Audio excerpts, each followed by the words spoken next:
And what is this, you may well ask? Is it a steam engine? No, it is a Stirling engine. Stirling engines have been around a long time, and in the late 20th century, they've been sort of rediscovered.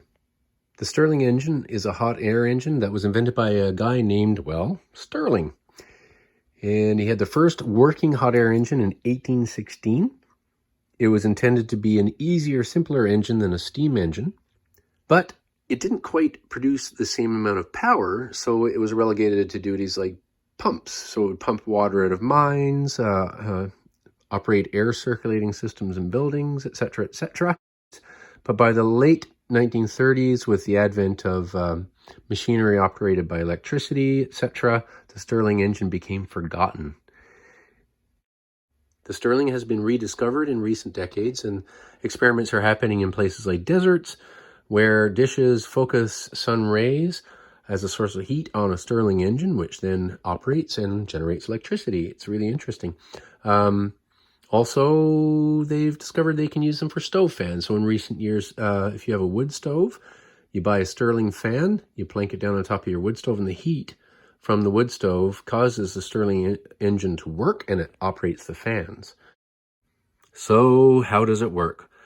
The heat generated here heats up the air in the cylinder in this closed system. The hot air then pushes this cylinder up. When it does that, it opens the channel for the cold air being pushed in by that cylinder. This air in the cylinder, meanwhile, is cooling. This is heating. So this gets pushed out, cold air gets pushed in. So essentially it goes back and forth and back and forth and back and forth. Now the temperature difference in the heating and cooling is minuscule, but it's just enough in the closed air system to keep the engine operating. We put the burners in there underneath. Has to be, that's hard to do with my phone on my hands. Maybe I should put my phone down.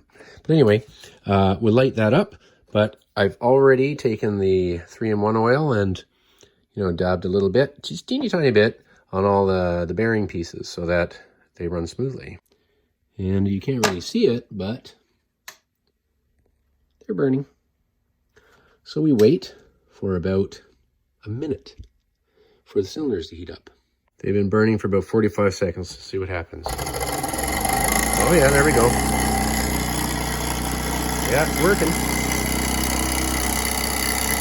It's vibrating on this table. I need to build a base for it. Cool, huh? You want to stop it? You just go like this. Ah, how about that? So I'm going to say this is a cool rig.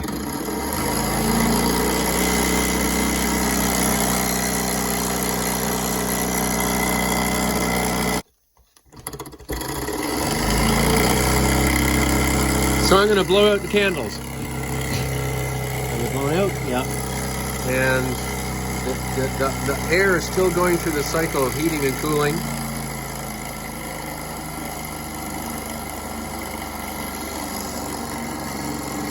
It's kind of funny because the phone shows it differently than what it looks like with your eyes, of course. But there you go. Neat. Now, if you touch that, you burn yourself real bad. But there you have it. The Stirling engine.